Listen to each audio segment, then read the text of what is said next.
दोस्तों, कहानी की शुरुआत होती है और हम बहुत विशाल समुद्र में एक शिप को देख पाते हैं जिसकी और भी कुछ शिप्स आ रही होती हैं। वहीं दूसरी तरफ हम कैप्टन और रेगन हाइल्ड को देख पाते हैं जो आपस में कुछ बात कर रहे होते हैं। वहीं जब कैप्टन और बाकी सब मेंबर्स आपस में कोई डिसीजन ले रहे होते हैं तो तभी शिप का कैप्टन लार्स नाम के आदमी को जाकर कहता है कि कभी भी कुछ भी हो सकता है, मैं चाहता हूँ कि सतर्कता बढ़ा दो। अब दोस्तों, 7वें दिन इनको अलग अलग जहाजों से सिग्नल मिलता है जिन पर हमला हुआ है। पर दोस्तों, कैप्टन को इन सब बातों से कोई फर्क नहीं पड़ता। वो बस सभी शिप के मेंबर्स को अपना सफर जारी रखने को कहता है। तभी ये देख पाते हैं कि एक शिप जो इनके सामने डूब रहा होता है, उसे देखकर शिप का वाइस कैप्टन उसकी ओर जाने लगता है।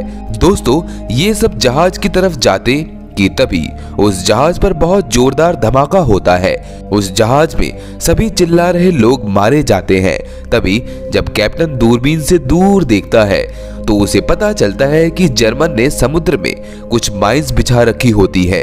उसे देखकर कैप्टन तय करता है कि कुछ लोग जाकर उन माइंस को अपने रास्ते से हटाओगे और फिर तभी कुछ लोग जो लाइफ जैकेट पहनकर पानी में उतरते हैं और बड़ी ही सावधानी से उसको अपने रास्ते से हटाते हैं।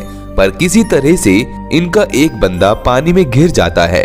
फिर ये उसको एक रस्सी देते हैं पकड़ने के लिए, पर वो इतने में इनसे बहुत दूर हो जाता है और तो और ज्यादा देर हो जाने के कारण वो भी डूब जाता है और मारा जाता है। ये सब देखकर मार्क कैप्टन को बहुत बोलता है और कहता है कि ऐसे डिसीजन मत लिया करो जिसमें किसी की जान चली जाए। तो कैप्टन भी कहता है कि मेरा काम ऐसे ही सख्त फैसले लेना है, अगर तुम्हारा कहना मानते तो कब के मारे जाते। इसके बाद कैप्टन जो खाना लेकर इंजन रूम में जाता है, कैप्टन एरिक को कहता है कि जहाज की क्या स्थिति है। तो एरिक कहता है कि मैं जहाज छोड़कर जा रहा हूँ। कैप्टन कहता है कि कोई भी यहाँ पर अपनी मर्जी से नहीं है, इसलिए तुम्हारा यहाँ होना बहुत जरूरी है। तुम किसी भी तरह से हमें मरम्यूज तक पहुंचा दो, फिर मैं तुम्हें छुट्टी दे दूंगा। इस बात को एरिक मंजूर कर लेता है। तभी दोस्तों, इस शिप का क्रू मेंबर जब इस एक्शन की डायरी लेने आता है तो उसे उस डायरी से एक सच पता चलता है। आखिर वो सच क्या है, ये सब हमें आगे पता चल जाएगा। वही वाइस कैप्टन जब कैप्टन के पास आता है तो कैप्टन को पता चलता है कि मिलिट्री सिक्योरिटी हटाने की बात फैल रही है। ये सब सुनकर कैप्टन अपनी गन लेकर सभी मेंबर्स के पास जाता है और उन्हें समझाने की कोशिश करता है। इसी बीच रेगन हिल्ड को 23 नंबर जहाज से सिग्नल मिलता है जिसमें इनको पता चलता है कि उस जहाज पर हमला हुआ है।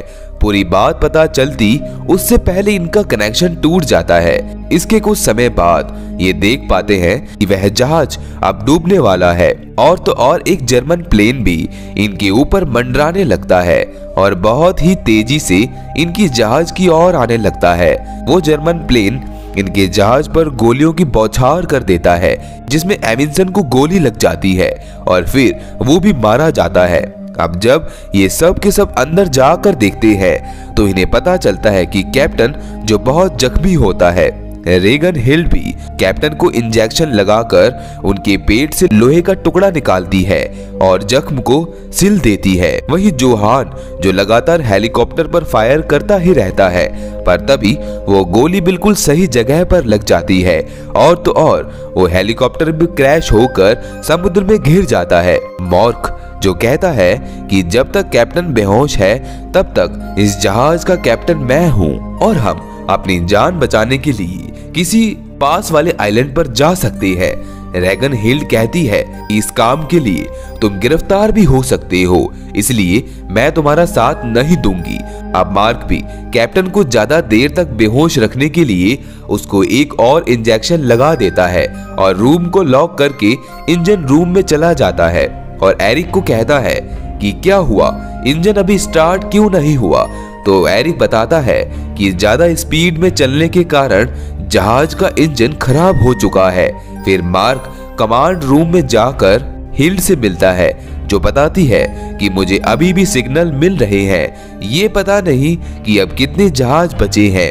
ये सुनकर मार्क थोड़ा चिंता में पड़ जाता है और जब वो मैप को देखता है तो अचानक उसे कुछ याद आता है और सब कुछ अच्छे से देख लेने के बाद जहाज को उत्तर की ओर मुड़वाता है और सभी क्रू मेंबर को जहाज के ऊपर बुलाता है और कहता है कि जर्मन की वजह से हमें काफी नुकसान हुआ है और तो और कैप्टन की भी तबीयत बहुत खराब है और हमने अभी भी उम्मीद नहीं हारी है। हम लोगों को उत्तर की ओर जाना है जो कि जर्मन प्लेन के दायरे से बहुत दूर है। इसके बाद दोस्तों सभी लोग एविंसन को अंतिम विदाई देते हैं। वहीं दोस्तों हम जोहान और सिगार्ड को देखते हैं। जोहान जो अपने हाथ में टैटू बना रहा था, दरअसल आज उसने 9वां जहाज मार गिराया था और ये हर एक जहाज डूबने के बाद अपने हाथ पर लाइन ड्रॉ करता है। दोस्तों हम देख पाते हैं कि इन सब को इस विशाल समुद्र में सरवाइव करते करते 12 दिन बीत चुके होते हैं और तो और ये जहाज उस जगह पर पहुंच जाता है जहां पर वो जर्मन प्लेन नहीं आते। यहाँ पर हर जगह बस बर्फ की मोटी चादर थी। वहीं हम देख पाते हैं कि मार्क जो एक और बार अपने कैप्टन को बेहोशी का इंजेक्शन दे देता है ताकि उसे होश ना आ सके। इसके बाद वो ऊपर आ जाता है और उसे रैगन हील्ड बताती है कि क्या पता हमें रशियन एयर सपोर्ट मिल जाए। तो मार्क कहता है कि पता नहीं, मैंने उनका पहले भी इंतजार किया है जिसका कोई फायदा नहीं हुआ।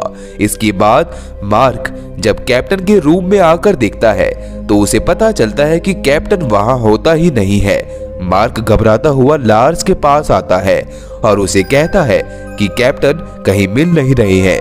इसके बाद ये सब कैप्टन को पूरे शिप में तलाशते हैं। मार्क जब शिप के निचले हिस्से में जाता है तो इसे रूस के लिए सप्लाई वाले हथियार मिलते हैं और तभी जब मार्क पीछे मुड़कर देखता है तो कैप्टन जो अपने हाथ में गन लिए बैठा होता है। मार्क कैप्टन को कहता है कि मेरा तुम्हें दुख पहुंचाने का कोई इरादा नहीं था, बस मैं तो तुम्हारे भले के लिए कर रहा था। इसी बीच दोस्तों यहाँ पर रीगर हील्ड आती है जो उनको बताती है कि कुछ जर्मन प्लेन हमारे जहाज की ओर आ रहे हैं। इसे सुनकर ये सब के सब ऊपर आ जाते हैं। कैप्टन भी जल्द कुछ गनर्स को तैयार रहने को कहते हैं। यही दोस्तों मार्क जो कैप्टन और हील्ड को बताता है कि ज्यादा ठंड होने के कारण बंदूकें जाम पड़ी है। इसके बाद ये जिस तोप को रूस में सप्लाई कर रहे होते हैं उसे बाहर निकालते हैं और नीचे से ही जर्मन प्लेन पर हमला करने का सोचते हैं। उधर मार्क देखता है कि मौसम साफ हो रहा है, ऐसे में जर्मन उन्हें आसानी से देख पाएंगे। फिर अचानक उसे एक आइडिया आता है और जल्दी से व्हाइट कलर से जहाज को रंगना शुरू कर देते हैं जिससे वो जर्मन्स जहाज को ना देख सके। वहीं नीचे तोप भी तैयार थी और तो और प्लेन पर हमला करने के लिए उन्हें एक ही चांस मिलेगा। ऊपर निगरानी कर रहा लार्स जो नीचे बताता है कि वो प्लेन हमसे 5 माइल्स की दूरी पर है। मार्क कहता है कि कितने प्लेन हैं? तो लार्स कहता है कि एक ही है। तो मार्क कहता है कि वो हमें देख नहीं पाए, हमें तोप भी नहीं चलानी चाहिए, अगर निशाना चूक गया तो हमारे लिए मुसीबत भी खड़ी हो सकती है।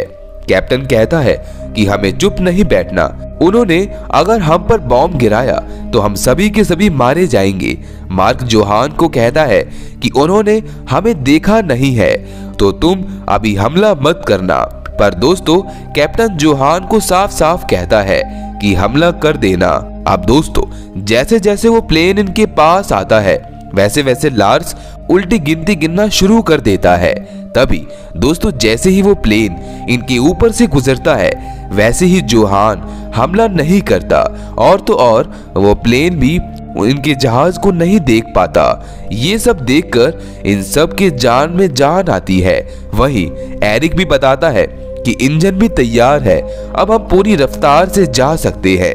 वहीं मार्क जो हील्ड के पास जाता है और उससे पूछता है कि बताओ तुम कितने समय से घर नहीं गए? तो वो बताती है कि पिछले 4 सालों से। मार्क कहता है कि मैं भी 1.5 सालों से घर नहीं गया, लेकिन मैंने अपना इरादा बदल लिया है। हम लोग वापस ना जाके रूस जाएंगे और उन तक हथियार पहुंचाएंगे और उनकी मदद करेंगे। फिर इनका ये जहाज रूस के लिए रवाना हो जाता है। कहानी के अंत में हमें बताया जाता है कि सेकेंड वर्ल्ड वॉर में इसी रास्ते से करीबन 78 जहाजों को रूस भेजा गया। और इसी के साथ दोस्तों इस मूवी का यही अंत हो जाता है। ऐसी और भी मूवीज देखने के लिए आप मेरे चैनल हॉलीवुड एक्सप्लेनर प्लस को सब्सक्राइब कर लीजिए। इस मूवी में सिर्फ इतना ही। मिलता है नेक्स्ट वीडियो में। उम्मीद करता हूँ कि आपको ये वीडियो पसंद आई होगी।